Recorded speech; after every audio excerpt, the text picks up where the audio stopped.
It's Wednesday, March 17th, 2021. I'm attorney Robert Patillo sitting in for Roland Martin. Roland will be joining us at the top of the hour. Here's what's coming up on Roland Martin Unfiltered. Republicans continue to attack the Department of Justice, and Joe Biden's nominees, Gupta and Clarke, will break it down with a special panel. 43 states are trying to create legislation to make it more difficult to vote. A report from the Center for American Progress says the United States Senate can stop that from happening. We'll discuss. Cleveland Avenue has an initiative that will invest $70 million into Black and Brown community businesses of minority people. We will get the details on the Cleveland Avenue CEO, Don Thompson. Police reform is on the ballot, and we're going to talk about the 6 cities where it will make or break the mayoral elections. One of them is Atlanta, where I'm currently located.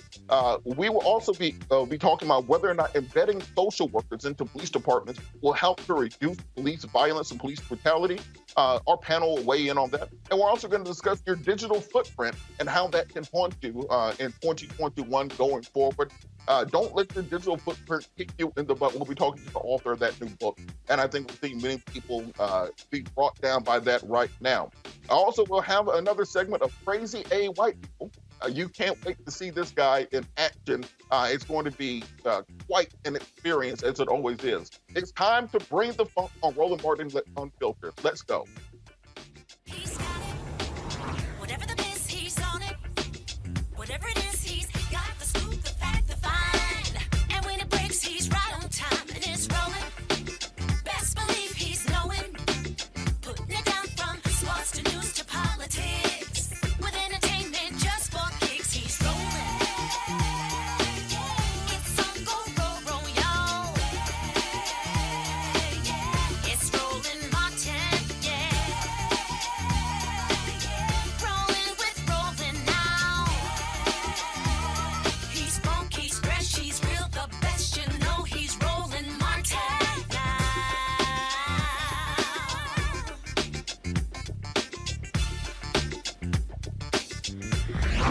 Martin!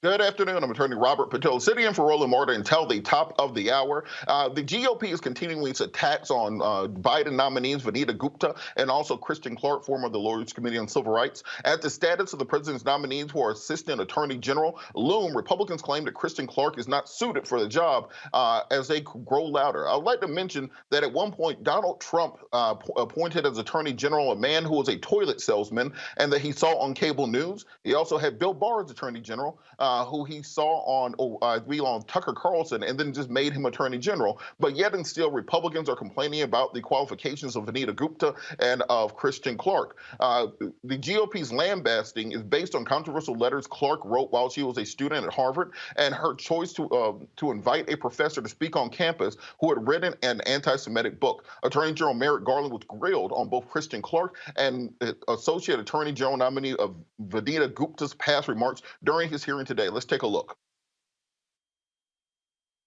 The Department of Justice has a long history of being apolitical, of exercising fidelity to law, of not being used as a partisan weapon to target the enemies of whichever administration is in power. The Obama-Biden administration corrupted that process, and we are still dealing with the consequences. I believe appointees to the Department of Justice should have a demonstrated record of fidelity to law and impartiality, an ability to defend the rule of law. Ms. Gupta, as I look at your record is one of an extreme partisan advocate. Your record is an ideologue. Now, there's a role in our democratic and political process for ideologues, for people that are extreme, radical advocates. That role, I believe, is not being the number 3 lawyer at the Department of Justice in charge of the impartial and fair administration of justice. As I look at your record on every single issue, the positions you've advocated for are on the extreme left, and you've demonstrated an intolerance. If they require more than that, you can say yes with this or that minor caveat, but I'd prefer a yes or a no if you can provide one of these. Do you believe that individuals who advocate for the rights of unborn human beings are rendered unfit for public office by virtue of having engaged in such advocacy? No. Do you believe that efforts to purge voter rolls of individuals who have either died or have left the state in question, or to require voter identification are racially discriminatory and an assault on voting rights? This one is one I can't answer yes or no because you're asking about motivations of individuals, some of whom may have discriminatory purpose and some of whom have no discriminatory purpose. Okay. I think that answers my question there because I guess what I'm asking is, does an individual, without knowing more than that, is there anything about those comments or support for those positions that in and of themselves would make that person a racist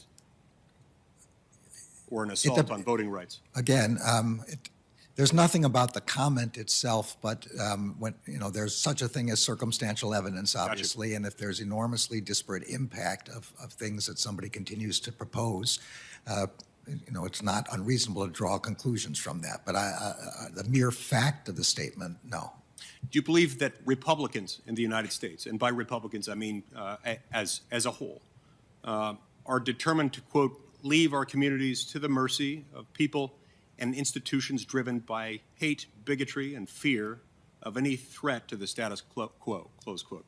I don't make generalizations about members of political parties. I would never do that. I appreciate that and wouldn't expect otherwise. The reason I raise these ones is that these are questions that have been drawn from comments made by Vanita Gupta, who's been nominated to be the Associate Attorney General, has advocated for each of these positions. Well, Senator, I know Vanita Gupta now quite well. I didn't know her before, but since the nomination, I've gotten a chance to talk with her and speak with her. I have to tell you, I regard her as a person of great integrity and a person who is dedicated to the mission of the department and particularly equal justice under law. Understand? So I don't know. I'm not asking you to weigh in on her, on her as a person. Yeah. I'm just talking about the comments. Let's move on. Would an individual's past statements, statements in the past as an adult, declaring that one racial group is superior to another, would statements like that be relevant to an evaluation of whether such a person should be put in charge of running the Department of Justice's Civil Rights Division? So, Senator, I've read in the last few days these allegations about Kristen Clarke, who I also have gotten to know, who I also trust, who I believe is a person of integrity, whose views about the Civil Rights Division I have discussed with her, and they are in line with my own. I have every reason to want her. She is an experienced former blind prosecutor of hate crimes, and we need somebody like that to be running the... I'm asking about the statement. I'm not asking about her as a person. I'm asking about the statement. Would, in the abstract, would someone who has made that comment, would that comment itself be relevant to the question whether that person, having made that statement, should be put in charge of running the Civil Rights Division? All I can tell you is I've had many conversations with her about her views about that, about the Civil Rights Division, about what kind of matter she would investigate. What about anti-Semitic comments? Would those be relevant to someone wanting to run the Civil You know Rights my Division? views about anti-Semitism. Right. No one needs to question those. I'm not questioning your view. I know you're not, but I'm also want you to know I'm a pretty good judge of what an anti-Semite is, and I do not believe that she is an anti-Semite, and I do not believe she is discriminatory in any sense. Okay, tell me this, Judge. You are a man of integrity, and one who honors and respects the laws. What assurances can you give us, as one who has been nominated to serve as the Attorney General of the United States, that you, if confirmed as Attorney General of the United States, what assurances can you give Americans who are Republican, who are pro-life, who are religious, people who are members of certain minority groups, in short, half or more than half of the country, telling them that the U.S. Department of Justice, if you're confirmed, will protect them if Department of Justice leaders have condoned radical positions like those that I've described. Look, I'll say again, I don't believe that either Vanita or Kristen condone those positions, but and I have complete faith in them. But we are a leadership team, along with Lisa Monaco, that will run the department. And in the end, the final decision is mine. The buck stops with me, as Harry Truman said.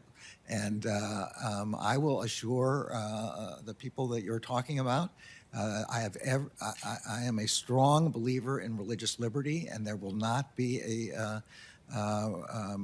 any discrimination under my watch.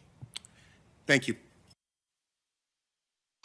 No, these are the same senators who wouldn't give Merrick Garland a hearing, wouldn't even meet with him when he was the nominee, Barack Obama's nominee for the Supreme Court, who are currently grilling him over whether or not Kristen Clarke and Vanita Gupta are somehow racist or anti-Semitic. At the same time, they're still failing to condemn and continue the big lie on voter fraud, even while their supporters were trying to lynch Mike Pence in that very same building.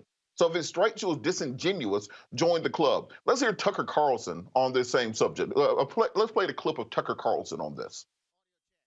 Kristen Clarke is Joe Biden's pick to run the Justice Department's enormously powerful Civil Rights Division. Clarke says her job is simple. It's to end hate. But like so many in her world, Clarke is in fact an enthusiastic purveyor of what she claims to fight. Clarke's been on the show several times. A new investigation, though, by our reporters has uncovered shocking, and we don't use that word lightly, legitimately shocking statements that Clarke made in public while at Harvard. In 1994, Clarke wrote a letter to the Harvard Crimson in her capacity as the president of the Black Studies Association. Clarke wanted to explain her views on race science. Quote, "Please use the following theories and observations to assist you in your search for truth regarding the genetic differences between blacks and whites." End quotes. You know it's going to be interesting. And it was. Quote, 1, Dr. Richard King reveals that at the core of the human brain is the locus coeruleus, which is a structure that is black because it contains large amounts of neuromelanin, which is essential for its operation. 2, black infants sit, crawl, and walk sooner than whites. 3, Carol Barnes notes that human mental processes are controlled by melanin, that same chemical which gives blacks their superior physical and mental abilities. 4, some scientists have revealed that most whites are unable to produce melanin because their pineal glands are often calcified or non-functioning. Pineal calcification rates with Africans are 5 to 15%, Asians 15 to 25%, and Europeans 60 to 80%. This is the chemical basis for the cultural differences between blacks and whites. And 5, melanin endows blacks with greater mental, physical, and spiritual abilities, something which cannot be measured based on Eurocentric standards. End quote.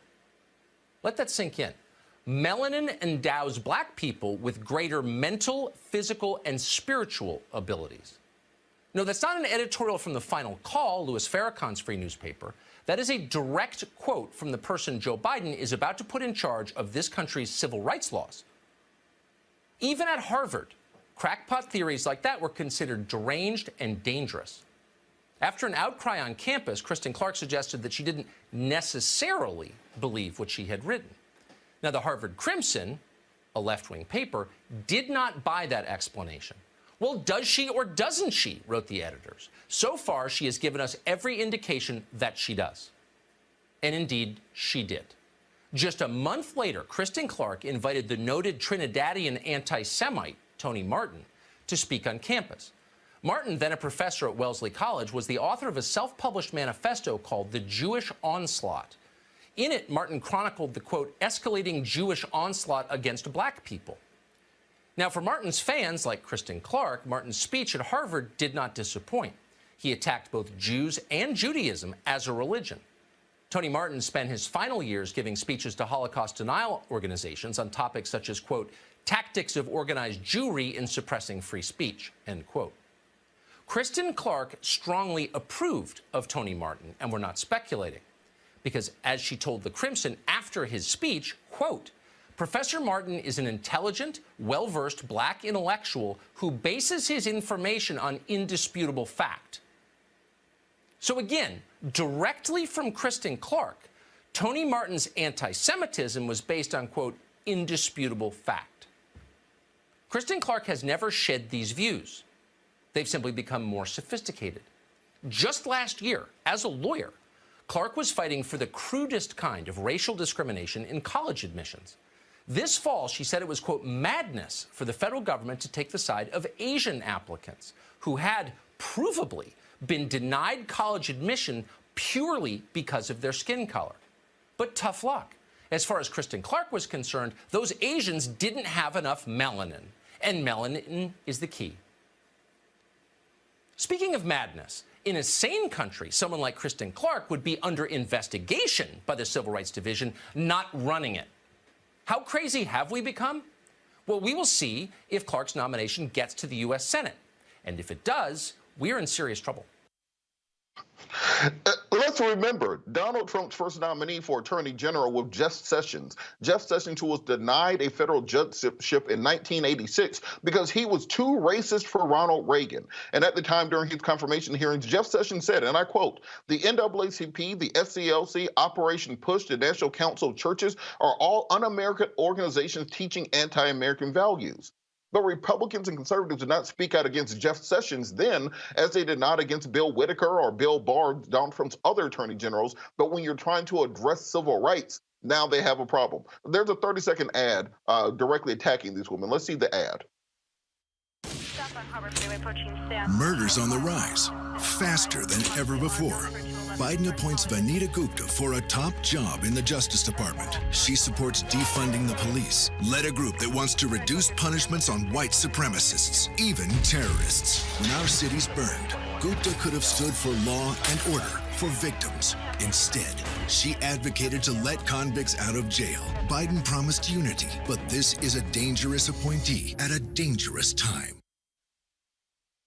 Let's go to our panel. Joining us today, we have Executive Director of the National Council of Negro Women, also former Executive Director of Rainbow Push Coalition Peachtree Street Project, Attorney Janice Mathis, also President of the National Bar Association and Chairman of the Board for the Rainbow Push Coalition. We have Attorney C.K. Hoffler, and also from the Black Women's Roundtable, Executive Director Ms. Melanie Campbell joining us today.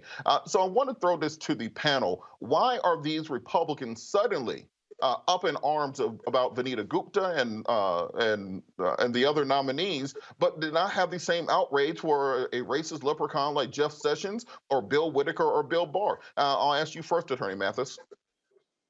Well, thank you, Robert. It's a pleasure to be here with my good sisters Melanie and with CK. That's always a good thing. But we're facing, this isn't about logic or about respect for the rule of law. This is a raw power grab based on extreme fear and just afraid of what the future holds in this country and the demographics here. But what's interesting to me about it, they kept saying radical, they're radical. And I thought back 150 years ago, giving African Americans the right to vote and land being confiscated and given to them, that was also radical. Remember the radical Republicans? They switched names, but it's the same philosophy. None of the benefits of citizenship are owed to Black folks. And these women, we need an independent Justice Department. William Barr has really corrupted what it means to be an independent. And with this report that just came out this week, we see that folk at the Justice Department might have been complicit in the Russian interference with the 2020 election, not the 2016 one. So you have to consider the source. I mean, I'm sitting there looking at them ranting and raving at Kristen Clarke and Vanita Gupta and wondering, how stupid do they think their voters are that they didn't hear their prior inconsistent statements? CK just is picking up on that. This idea that people who defend civil rights are somehow radical. We read the quote from Jeff Sessions, when Jeff Sessions said the NAACP, SCLC, Operation Push, and any other group fighting for civil rights were radical and un-American back during his confirmation hearing in the 80s. But suddenly, despite the fact Republicans had no objection to that, now they have objections when you have women who are really fighting for civil rights.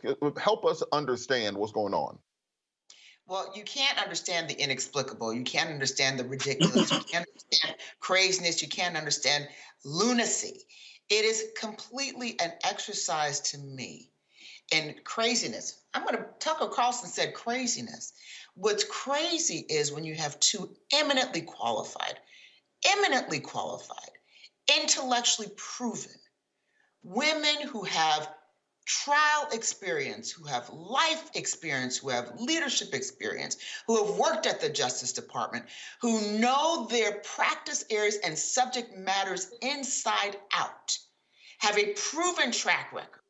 You look at the case of Kristen Clarke, she's going to be overseeing civil rights. Of course, she must have experience in civil rights.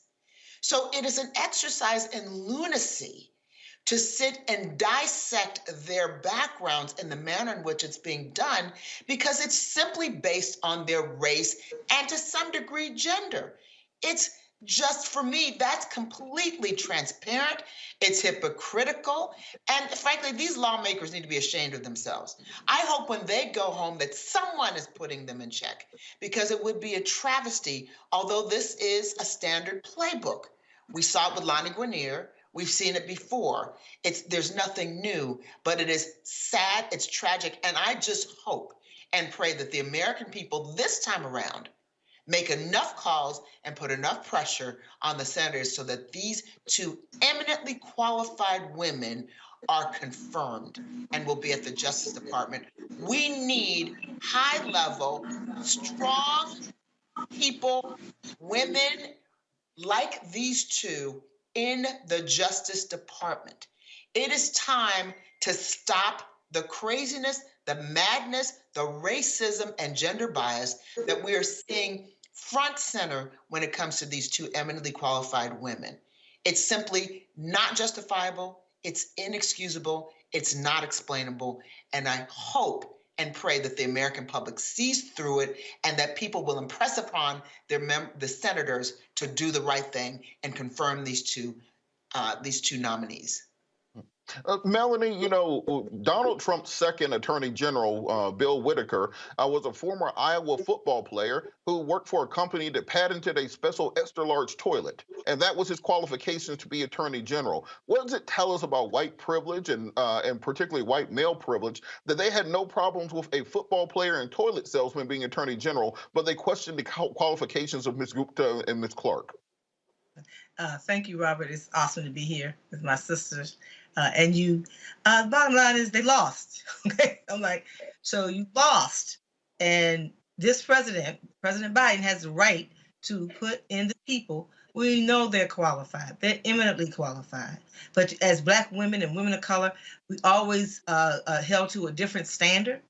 We have to continue to push back on that, continue to push our friends in the Congress to make sure that they stand strong.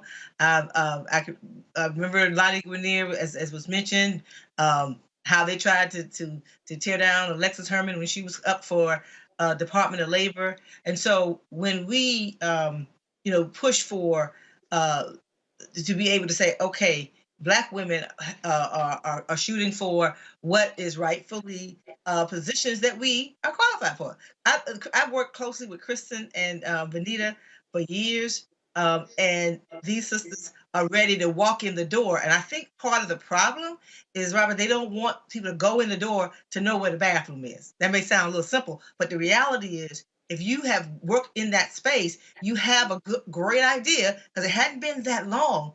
And the damage that was done under this past administration, there's a lot of work that has to be done. And because I think it was, I was reading that Thurgood Marshall was the last person who had a civil rights background, right, and was able to make it all the way to the Supreme Court. And one of the challenges we have is that we do need people who understand racial bias, racial voting rights, and all the things that Black people voted for. Black women said, we want this administration to address three top things. One is systemic structural racism and hate crimes, as we saw what happened in Atlanta. We don't have all the facts, but it looks pretty damaging that they attacked our APIA brothers and sisters down there in Georgia. They want to the candidate that they voted for and the Congress to address COVID-19, eradication of that, make sure that the bias is not there, right? So at the end of the day, and then policing and criminal justice reform. These ladies have, these sisters have the qualifications par excellence.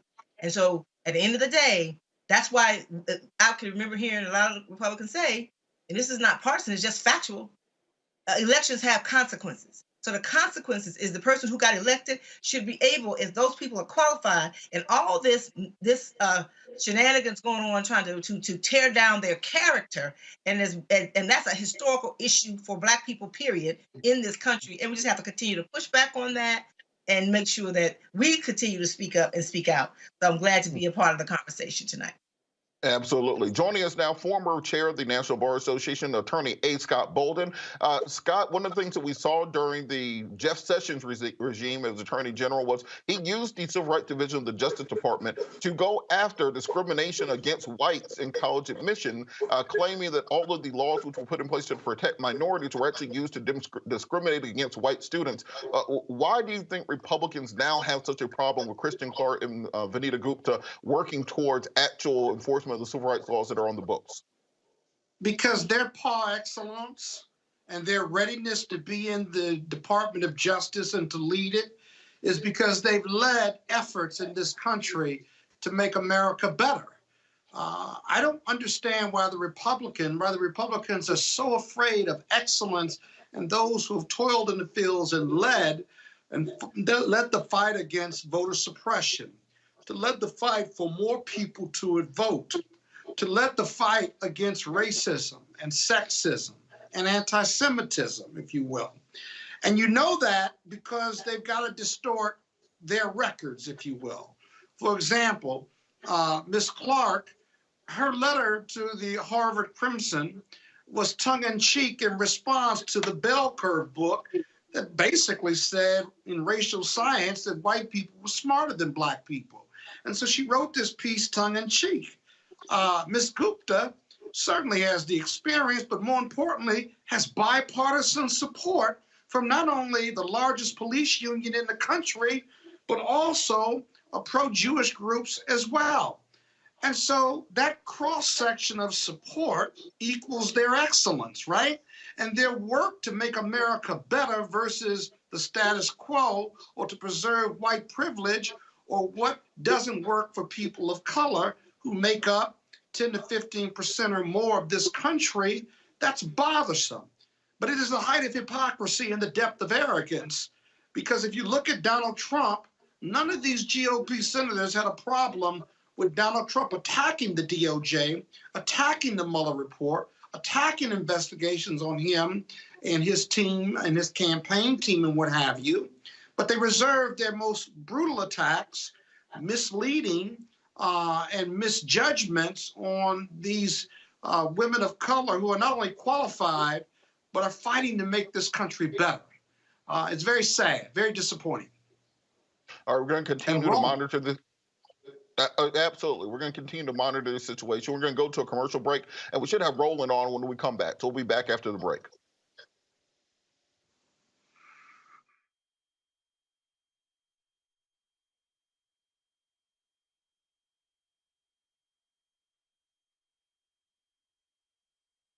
Senators, this cannot be our future. Do not concede, Mr. President. Fight hard.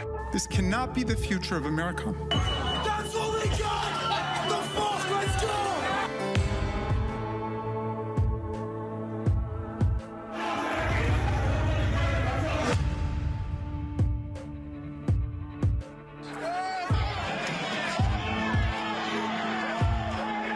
American patriots start taking down names and kicking ass. Where the fuck are they? Everybody stay down. Where the fuck is this? People died that day.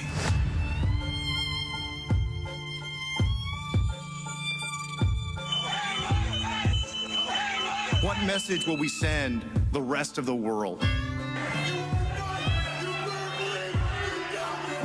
What happened today in Washington, D.C. is not America has stood for some very important things. I think what we've seen in the United States is terribly distressing. Incited by the current president. President Trump. The world is watching and wondering whether we are who we say we are. You were patriots, just like the patriots gathered at Bunker Hill. The election in many ways was stolen. Blessed are the peacemakers, for they shall be called the children of God. And at one point, people started chanting, kill him with his own gun.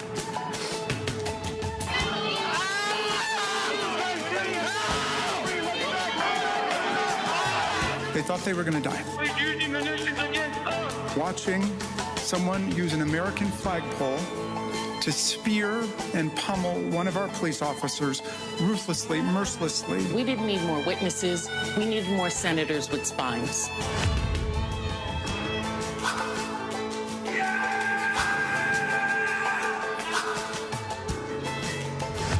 President Trump declared his conduct totally appropriate. So if he gets back into office and it happens again, we'll have no one to blame but ourselves. Hi, I'm Gavin Houston. Hey, what's up, y'all? It's your boy Jacob Lattimore, and you're now watching Roland Martin right now.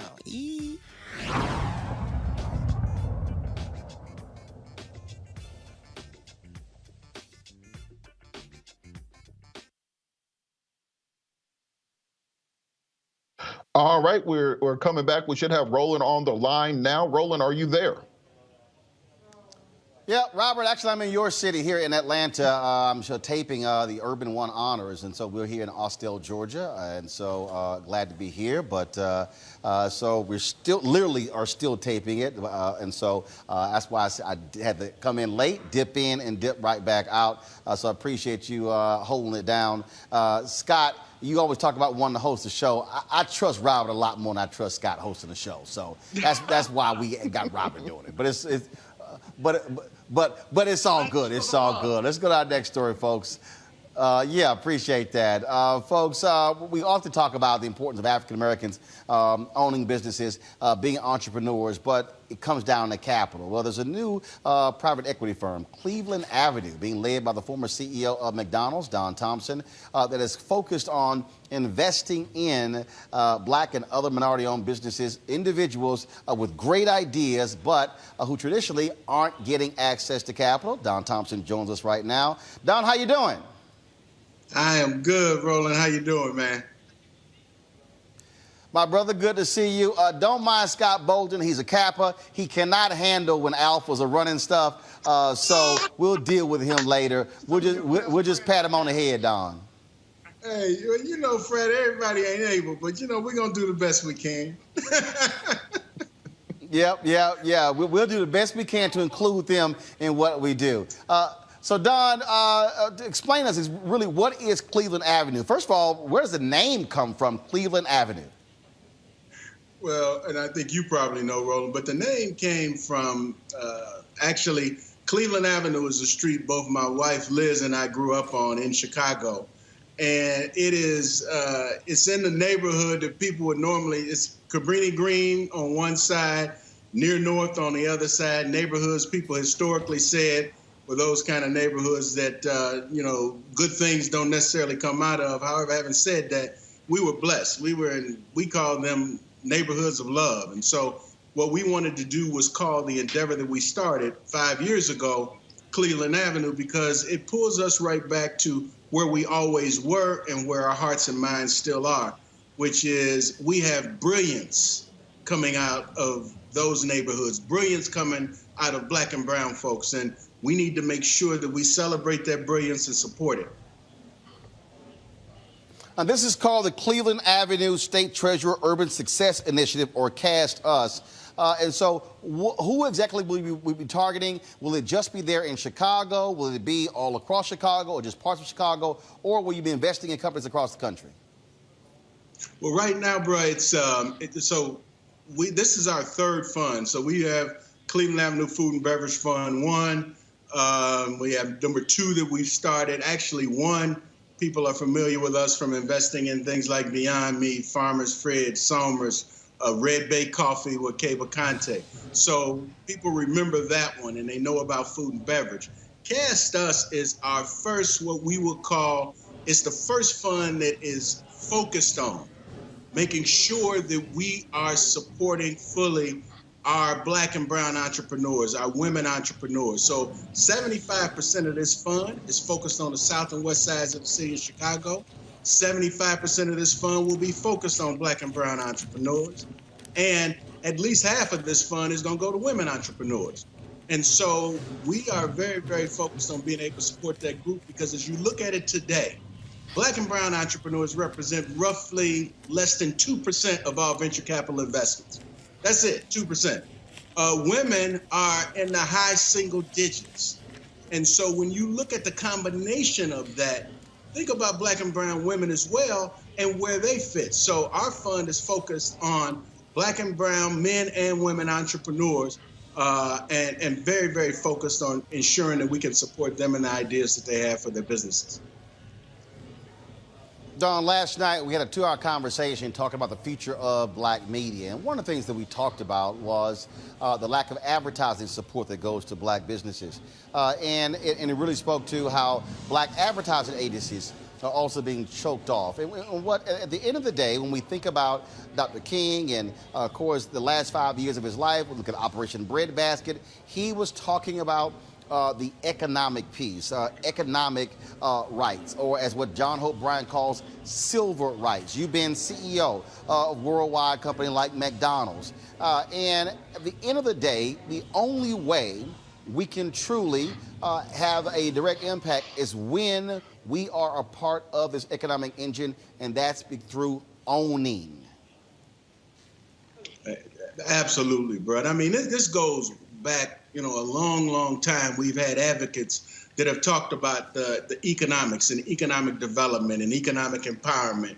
I mean, you go back to Frederick Douglass and comments that Frederick made, and W.E.B. Du Bois, and so many people have made these comments over the years, and they have fought, lived, and died for these comments.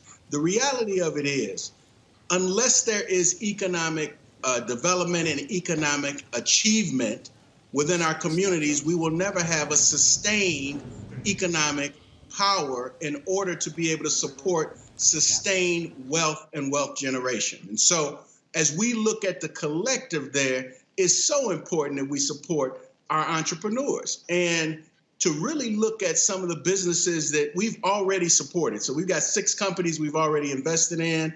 And when you look at the diversity and the mix of these companies and the fact that they're very supportive of our communities, I'm very excited about what's to come. You could have easily, like many other former CEOs, you could have easily tried to go after another high-profile Fortune 500 company. There were a lot of people who were not happy when you left McDonald's. I was one of those folks. Why did you decide to say, you know what, this is where I'm going to focus my energies, focus my time, focus my impact in this particular space?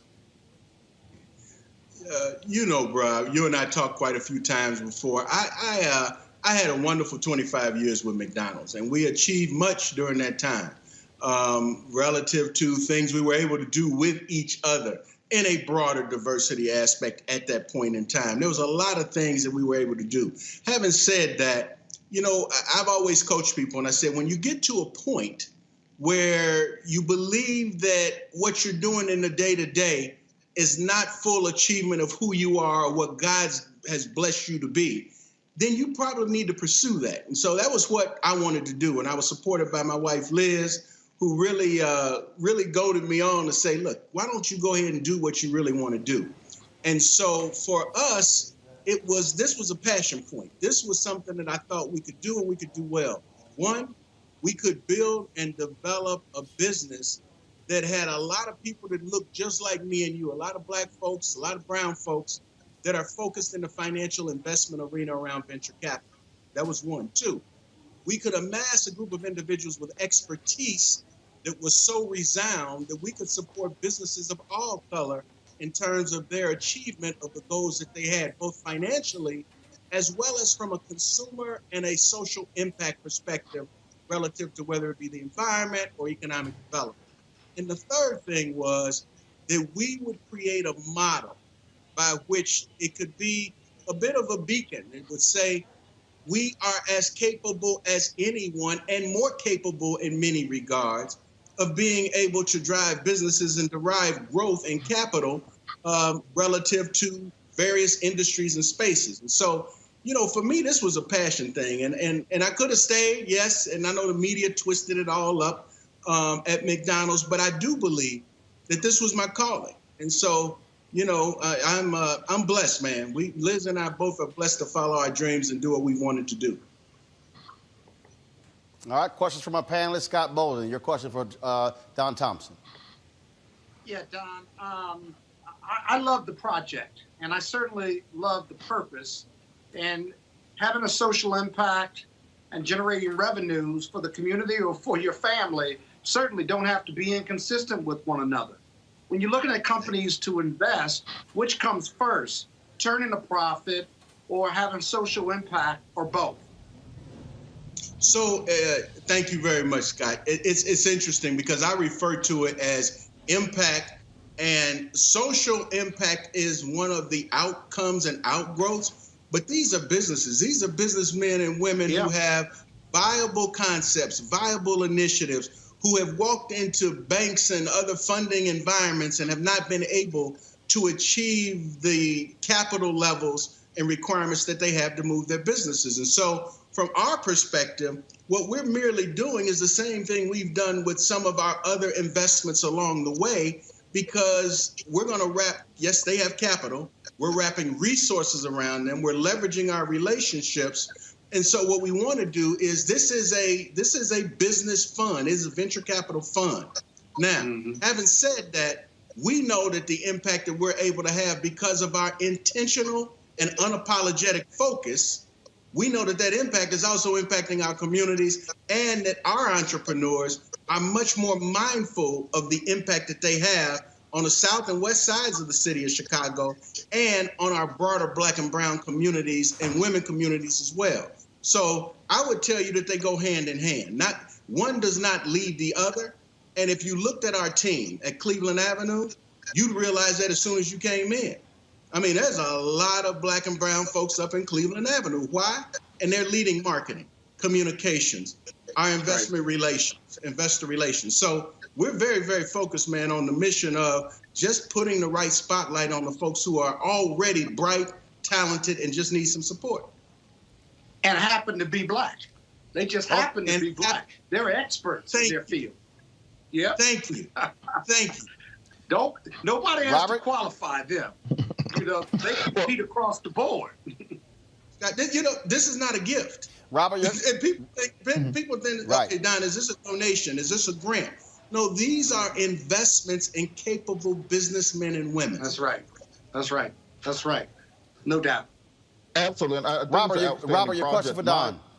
Yeah, my question will be, how do we replicate this? Because, you know, I used to live on the south side of Chicago. I used to live on the west side of Baltimore, lived in the squats in Atlanta over on English Avenue and down in Southwest. How can we see communities around the country that are African-American that need this sort of investment and replicate this type of model there so that we can almost self-gentrify those areas and build them up instead of waiting for someone else to build them up and put us out?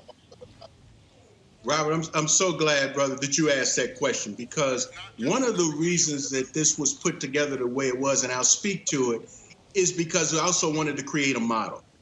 The model that we have is we are partnered, if you will, with the state of Illinois through the Treasurer's Office and Rodrigo Garcia, who's the Chief Investment Officer, Mike Frericks, the State Treasurer. That's one partner. Another partner, a group of partners, are those that have community-based economic development engagement. So Chicago Community Trust, led by Helene Gale, and the MacArthur Foundation with John Palford.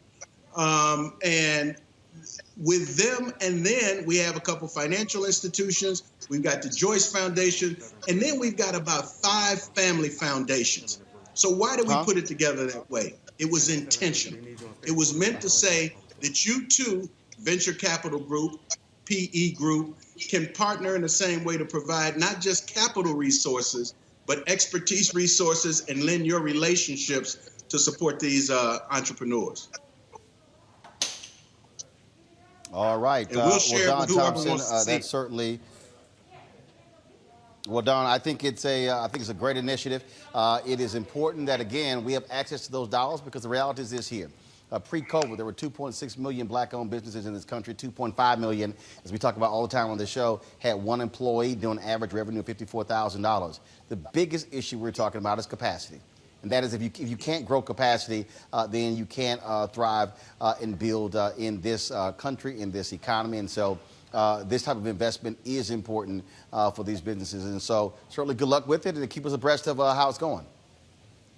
Hey, I most definitely will, Roland. And thank you so much for all that you do and the team does, bro. You have been committed to all of us for the betterment of all of us and educating and informing all of us for a long time.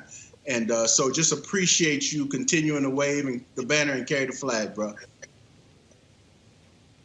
I appreciate it. Don Thompson, Cleveland Avenue. Thanks a lot. All right. Be good. Yes, sir. Gotta go. We gotta go to the break, folks. When we come back, we'll talk voting rights, what's happening all across the country, massive voter suppression, and the pushback against it. That's next on Roland Martin Unfiltered. If people begin to believe that their democracy is fraudulent, if they conclude that voting is a charade, the system is rigged, then God knows what could happen. They rigged an election. They rigged it like they've never rigged an election before. Actually, we do know what could happen. It's happening right now. The U.S. Capitol overrun, under siege. Pro-Trump extremists storming inside, flooding the halls, reaching the floor of the House of Representatives and the Senate. Millions of Americans sincerely believe the last election was fake. It was a landslide election, and everyone knows it. We will not go quietly into the night. When thousands of your countrymen storm the Capitol building, if you don't bother to pause and learn a single thing from it, then you're a fool. I know your pain. I know you're hurt. We had an election that was stolen from us. We got to this sad, chaotic day for a reason. It is not your fault. It is their fault.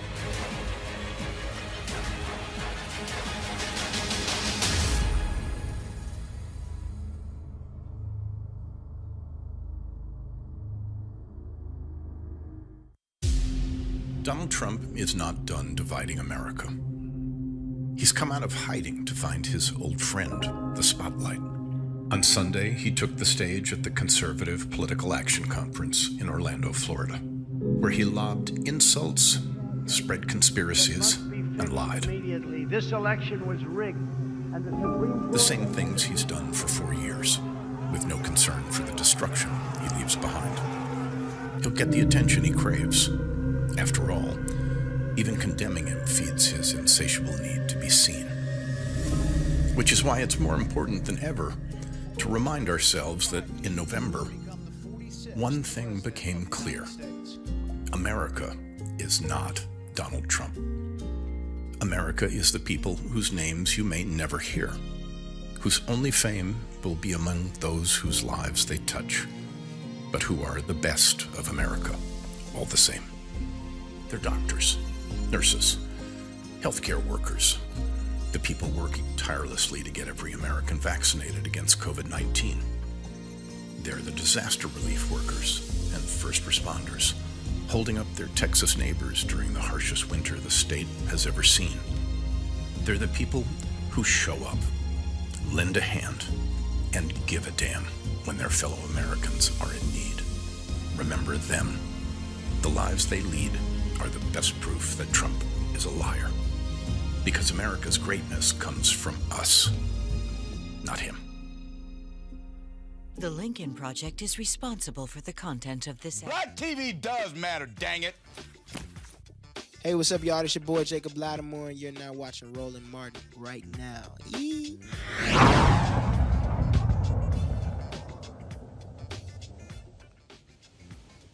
Folks, as I said, I'm here in Atlanta. We've been covering, of course, the voter suppression bills being pushed by Republicans in this particular state. It is ground zero for voter suppression. This actually happened today. This was a tweet that came from Fair Fight. Georgia House Republicans, led by Representative Barry Fleming, are rushing out a 93-page substitute to Senate Bill 202 right before a key committee meeting to try and ram through their anti-voting agenda as part of their unconstitutional attacks on Georgians' voting rights. That's the type of things that have been happening here. We told you the New Georgia Project, as well as Black Voters Matter, been putting pressure on major corporations in Georgia, Coca-Cola, Home Depot, UPS, and others to come out against these voter suppression bills. Salesforce, their CEO, he tweeted out their strong opposition to these particular bills. And so this is not just happening in Georgia, Texas, Iowa, Mississippi, Tennessee, Alabama, Florida, happening all across the country, led by Republicans. And so the battle continues everywhere. Let's go to our next guest, William Pott Rogers, Managing Director of Democracy and Government Reform for the Center for American Progress. William, glad to have you in Roland Martin Unfiltered. Thanks for having me back, Roland. When we talk about power, when we talk about the ability to impact public policy, if you're able to keep people from voting, then that keeps you in power. Republicans want to be able to politically gerrymander. They want to be able to control the redistricting process. They want to be able to maintain, by doing that, you maintain control of the House, the Senate, and the governor's mansion, and that's how they're able to further drive their agenda. That's why these voter suppression bills must be stopped. You have it exactly correct, Roland. This is really about power and the backlash that we're seeing in these states across the country. Almost 300, I believe, voter suppression bills. You mentioned what's going on down in Georgia and in the other states. These are just a response to people voting. If you think about it, in 2020, because of the circumstances of the pandemic, more people had access than ever to mail-in voting, to early voting, and people exercised their right to vote. Not just, well, least of which because Donald Trump was on the ballot and we needed to get him out. But people, when you give them the opportunity to vote, they will vote. And it seems like the only tactic that conservatives and Republicans in these state capitals have decided to use is to suppress people's votes. It's really the hugest wave of voter suppression we've seen in a long time. You know, the thing that really jumps out here is that, people say, look, okay, this is really no big deal. Well, I keep trying to let folks know, when you change these laws, you aren't just impacting the presidential race, the U.S. Senate race and congressional races. You're impacting school districts. You're impacting city council races, county government races. These laws would change the voting process for the state in every election. Yeah, no, it's really, after the 2020 election and after every election, really, we say to voters who become engaged, stay in the fight, keep in front of your lawmakers to know what's going on. This is a perfect example of why, because this is happening sort of in the blink of an eye after people revolved the door from the 2020 election. And as you said, it will impact elections up and down the ballot. And so it's really critical that people are paying attention, pushing back, interfacing with groups that you mentioned, like Fair Fight down in Georgia, and also really important that people are paying attention to what's going on in Washington with the For the People Act, which would really fight some of these heinous voter suppression tactics designed to lock people back out of the system. Robert, when it comes to that particular federal legislation, President Joe Biden recently has now spoken out against the filibuster. Pressure from groups like Rainbow Push and others must be applied to Congress, because if they do not act and allow Republicans to pass these bills, they're guaranteeing future losses, guaranteeing those losses. Go ahead. No. Robert first. Robert, then William. Go ahead, Robert. Yeah, you're completely right. And we have to understand that when we're talking about fighting this filibuster, Republicans are not fighting from an even playing field as Democrats are. The 50 Democrats in the Senate represent 40 million more voters than those 50 Republicans. Republicans have not won a popular vote in a presidential election in 17 years. Indeed, they've won one time in the last 30 years. Right? There was a survey done of political registration. 34% of Americans register as independents, 33 as Democrats, only 29 as Republicans. So why are we keeping around this arcane filibuster rule that allows a minority group? We keep calling ourselves minority. No, we are in the majority ideologically in this country. We allow a small minority group, primarily of white voters who are outside the mainstream, who don't live in urban areas, to control our politics. At this point in time, the only way the Democrats win going forward is by reforming the filibuster and pushing through the legislation. If you look at what's going on in Georgia, Georgia's 35% African American and 15% Latino. That's already 50% of the vote. If you did not have gerrymandering, if you did not have Republican redistricting, if you did not have voter suppression and closing of polling locations, then you would not have Republicans running all the constitutional offices and also having a constitutional majority in the House and the Senate in the state. So it is imperative to overturn and break the filibuster and pass through the type of voting rights legislation needed to actually have a democracy and not simply an oligarchy. Yeah, no, Scott, you have your question for William. Question is, I'm sorry, William, go ahead. William, go ahead. No, I was just going to say I couldn't agree more. And, you know, the HR 1 and S1, the For the People Act, is exactly the kind of bill that, you know, the kind of policy that people think might end up giving Democrats the path to change the rules and to not only to pass transformational democracy reform for the American people, but also to pass all the other things, right, that McConnell and the Republicans have kept in his legislative graveyard, so-called, over the years. And so this is both about voting rights and democracy and all the things that you spoke to eloquently, but also about all of the other policies that we're fighting on as well. Well, it goes to the very basis of our democracy. It's that serious. And not only must they fight the filibuster, right? And the Democrats are the only ones talking about bipartisanship.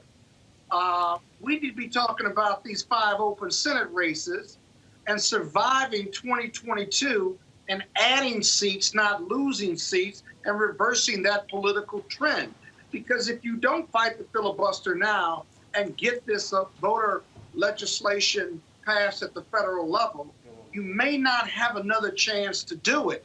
And the reality is you have a party that is unpopular with unpopular policies that cannot win without suppressing the vote in the American democracy. Think about that. One man, one vote, the will of the people. The Republicans literally stand for suppressing the vote, not having that, so they can control or maintain some power. That's crazy. And yet and still, that is their only survival technique, not because they're more Democrats than Republicans, but because the Republican policies are more offensive than the Democratic policies are that stand for all the people. Not perfect, but clearly more in line with the people than the conservative and the GOP and what they stand for. William Rogers, final comment.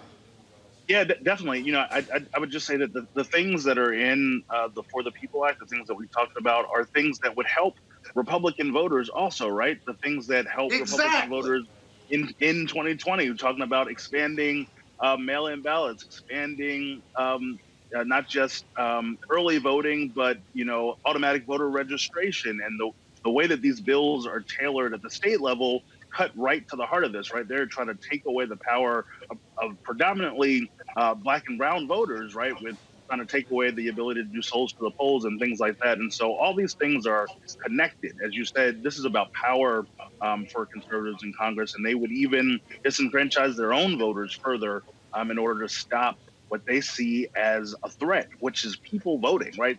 As you said, Scott, we're just talking at the most basic level about the fundamental ability of people to be able to participate in our democracy, you know, and that is a threat to a major political party that is in the minority, as you said, you know, represents a minority of folks in the Senate anyway. But that's, you know, the very democracy and participation in that is a threat to a major political party, and it is really astounding. Absolutely.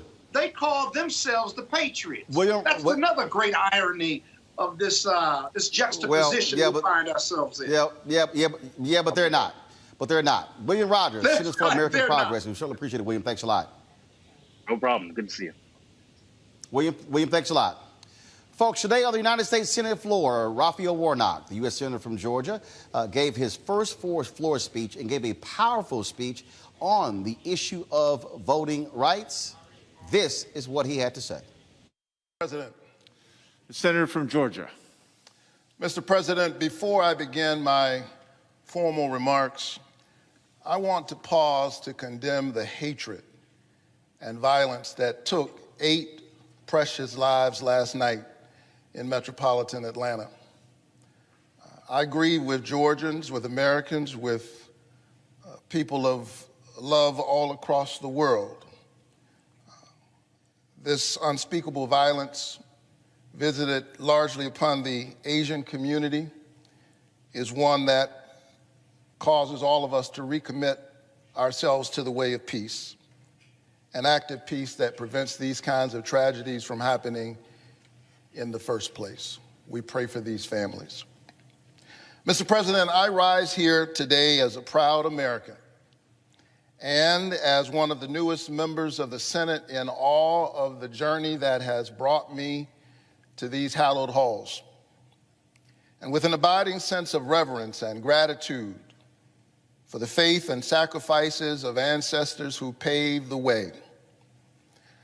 I am a proud son of the great state of Georgia, born and raised in Savannah, a coastal city known for its cobblestone streets and verdant town squares, towering oak trees, centuries old and covered in gray Spanish moss, stretched from one side of the street to the other, bend and beckon the lover of history and horticulture to this city by the sea.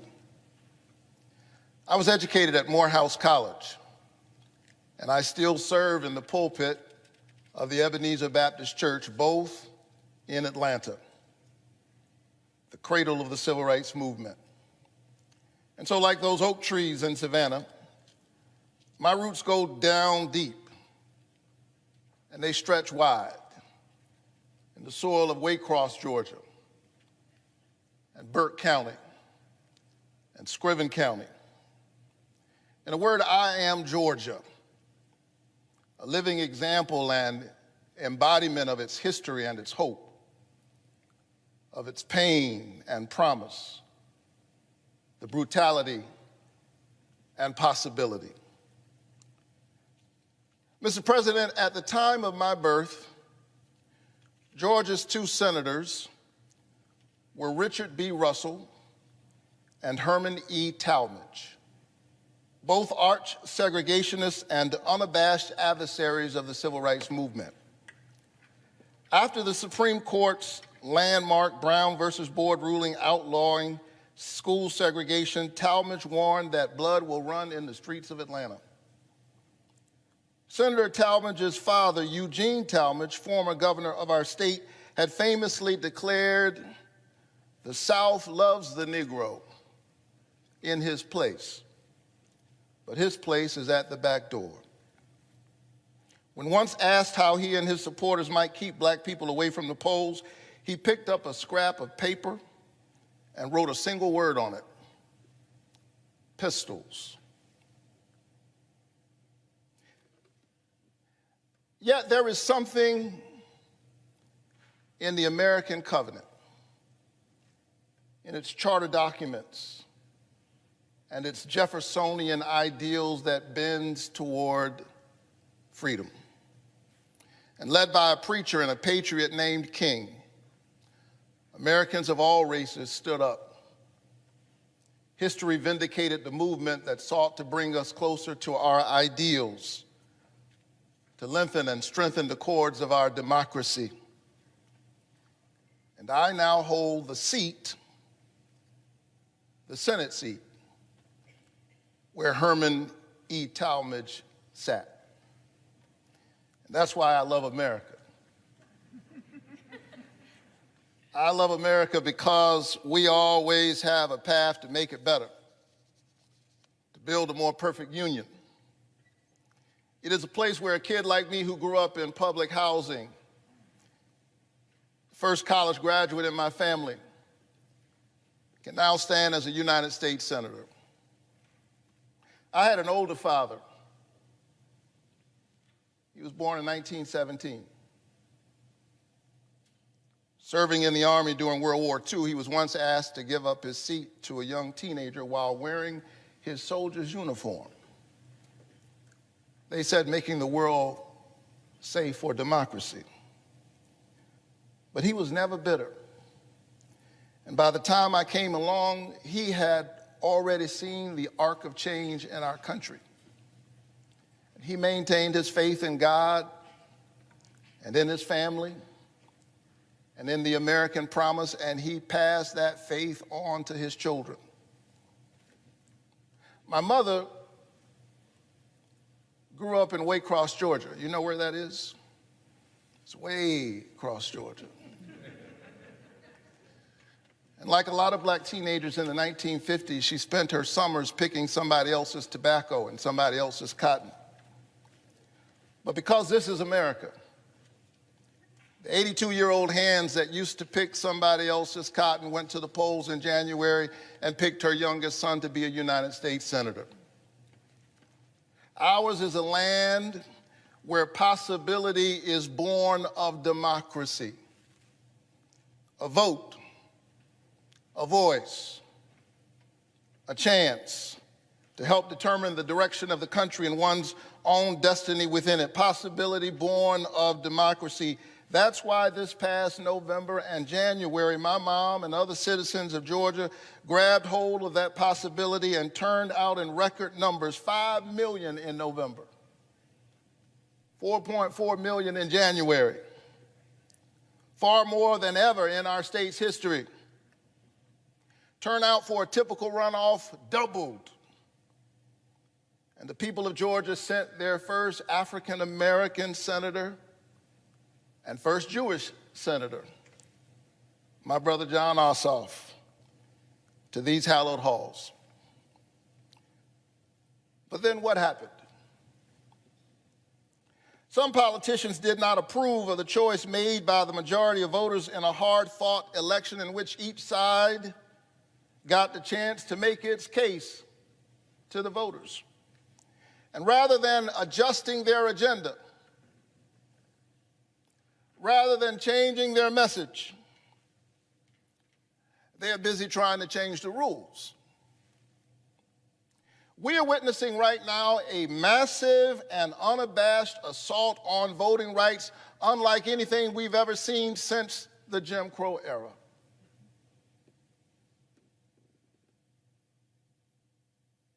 This is Jim Crow in new clothes. Since the January election, some 250 voter suppression bills have been introduced by state legislatures all across the country, from Georgia to Arizona, from New Hampshire to Florida, using the big lie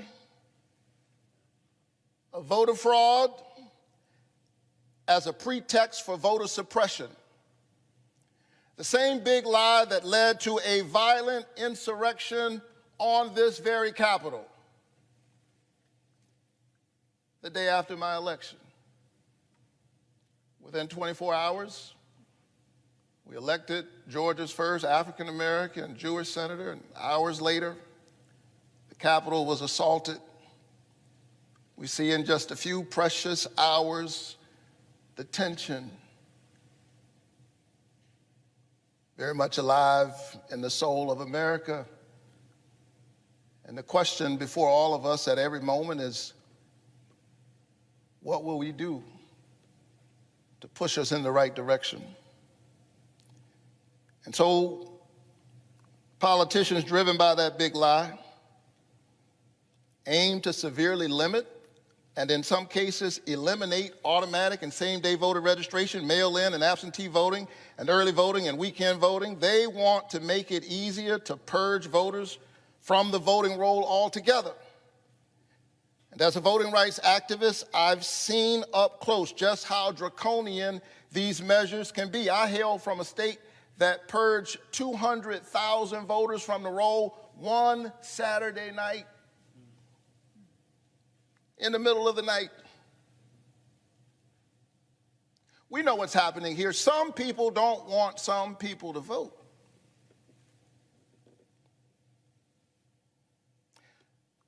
I was honored on a few occasions to stand with our hero and my parishioner, John Lewis.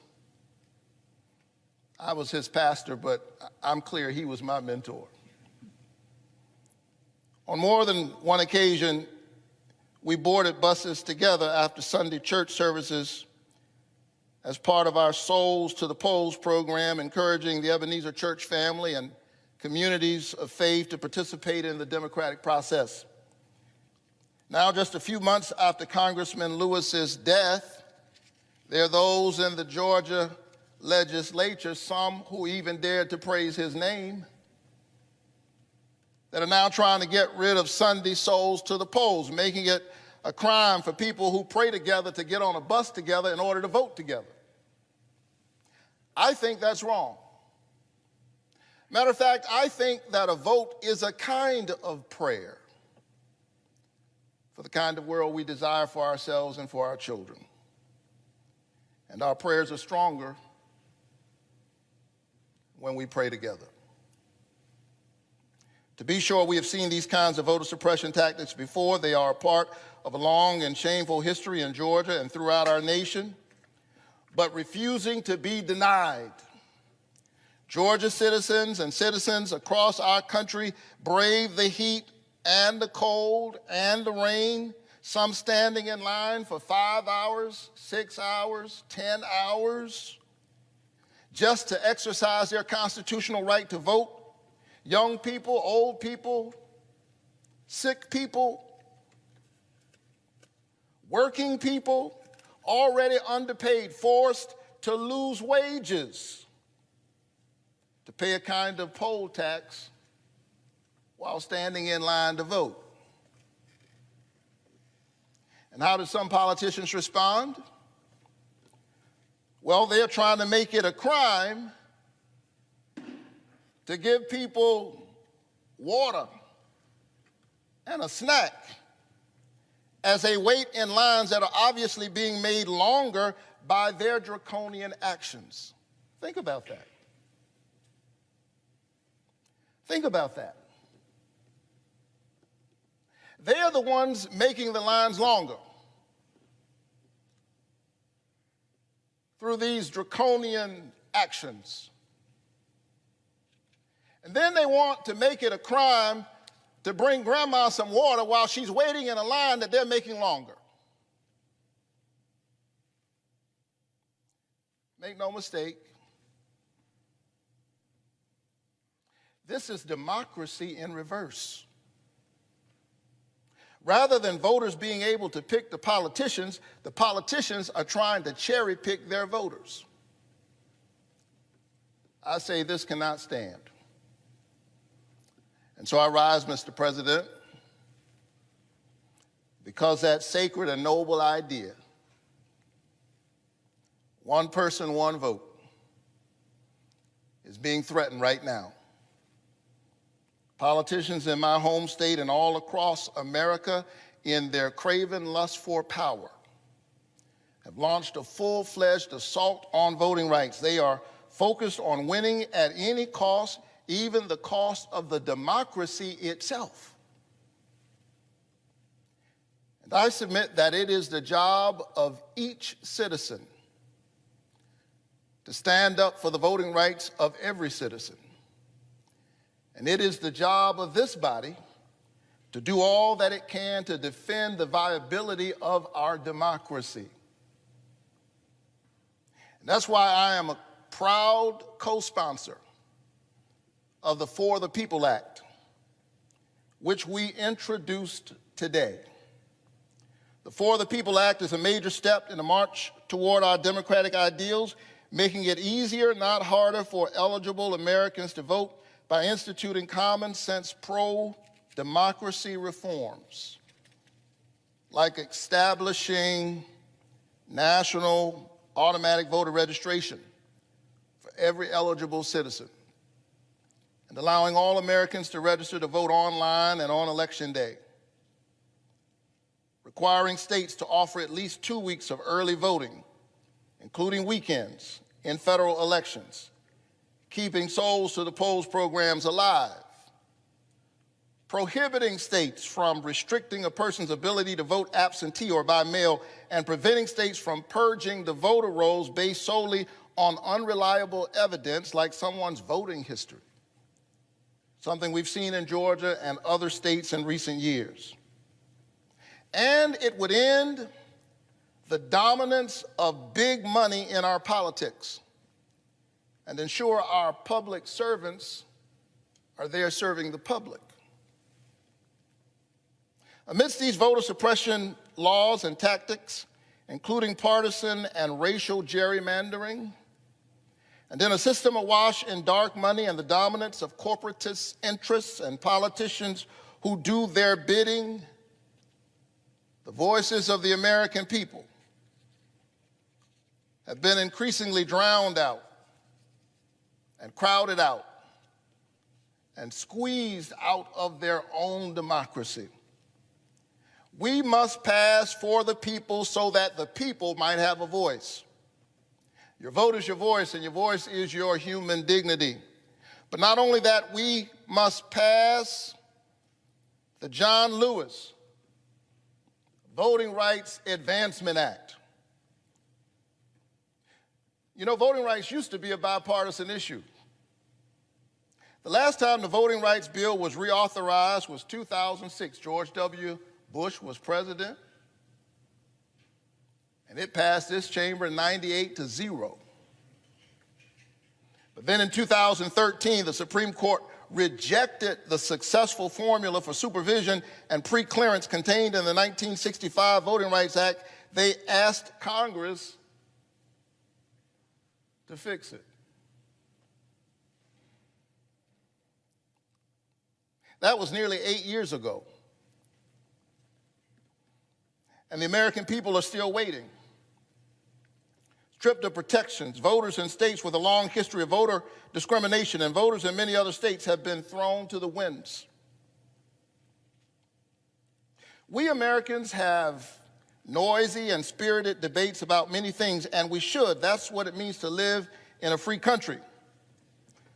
But access to the ballot ought to be nonpartisan.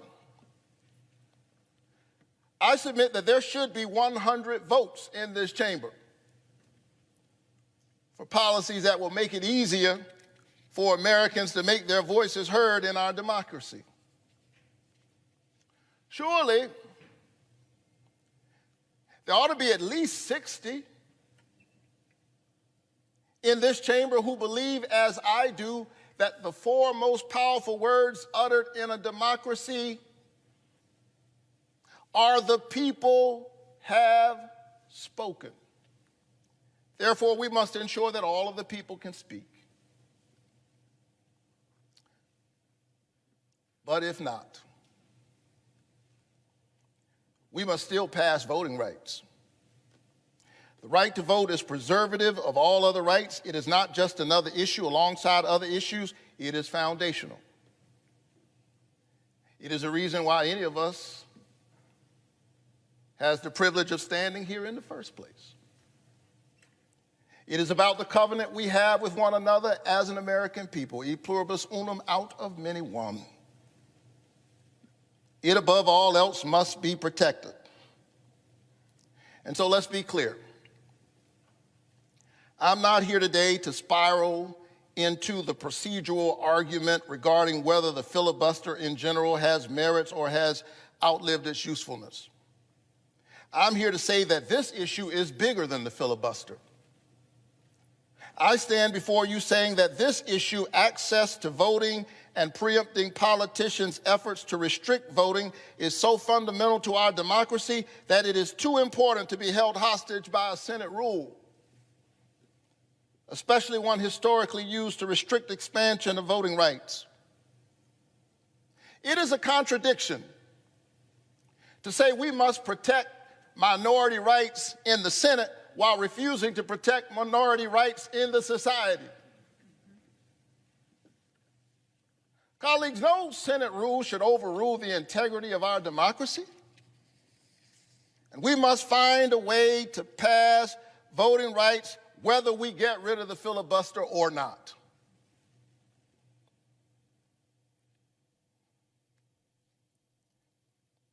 And so as I close, and nobody believes a preacher when he says, as I close. Let me say that I, as a man of faith, I believe that democracy is the political enactment of a spiritual idea. The sacred worth of all human beings. The notion that we all have within us a spark of the divine and a right to participate in the shaping of our destiny. Reinhold Niebuhr was right. Humanity's capacity for justice makes democracy possible, but humanity's inclination to injustice makes democracy necessary. John Lewis understood that and was beaten on a bridge defending it. Amelia Boynton, like so many women not mentioned nearly enough, was gassed on that same bridge. A white woman named Viola Luiso was killed. Medgar Evers was murdered in his own driveway. Schwerner, Cheney, and Goodman, two Jews and an African American standing up for that sacred idea of democracy, also paid the ultimate price. And we in this body would be stopped and stymied by partisan politics, short-term political gain, Senate procedure. I say let's get this done no matter what. I urge my colleagues to pass these two bills, strengthen and lengthen the cords of our democracy, secure our credibility as the premier voice for freedom-loving people and democratic movements all over the world, and win the future for all of our children. Mr. President, I yield the floor.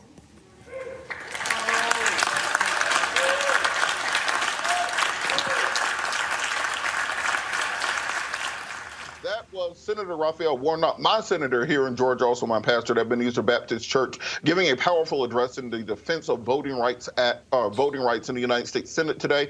It is crucial that we pass through the John Lewis Voting Rights Act, SB, and also the Senate bill on voter protection.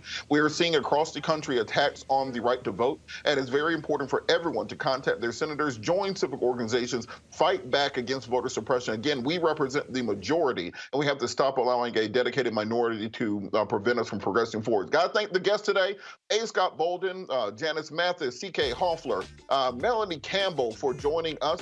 I thank Roland. He had to check out a little bit early. He will be back tomorrow. And then join the Bring the Funk fan club. And as Roland would say, we'll be back tomorrow.